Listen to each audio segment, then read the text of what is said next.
വയനാട് മാനന്തവാടിയിൽ വയോധികയെ കഴുത്തുഞ്ഞെരിച്ച് കൊല്ലാൻ ശ്രമിച്ച മകനെ പോലീസ് പിടികൂടി. തോണിച്ചാൽ സ്വദേശി PK ദിനേശനാണ് അറസ്റ്റിലായത്. കഴിഞ്ഞ ശനിയാഴ്ചയാണ് 80-കാരിയായ അമ്മയെ ദിനേശൻ ക്രൂരമർദ്ദനത്തിനിരയാക്കിയത്.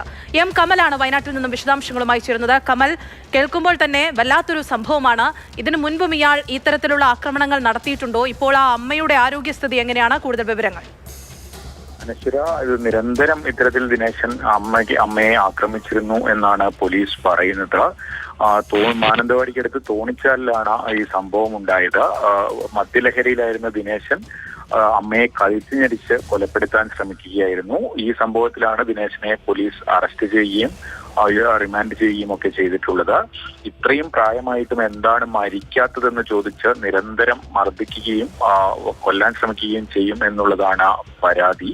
നാട്ടുകാർ ഓടിയെത്തിയാണ് ഈ വയോധിക സരോജിനി എന്ന വയോധികയെ രക്ഷപ്പെടുത്തിയത്.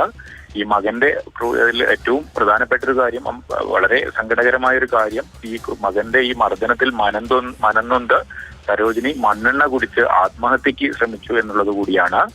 അതിനെ തുടർന്ന് അവർ മെഡിക്കൽ കോളേജ് ആശുപത്രിയിൽ ചികിത്സയിൽ കഴിയുകയാണ്. എന്തായാലും ആരോഗ്യസ്ഥിതി ഇപ്പോൾ തൃപ്തികരമാണ്. പക്ഷേ വലിയൊരു ക്രൂരതയാണ് ഇവർക്ക് നേരെ ഉണ്ടായത്, അതും സ്വന്തം മകന്റെ ഭാഗത്തു നിന്ന്. അനശ്വരം. ശരി, M. കമലാണ്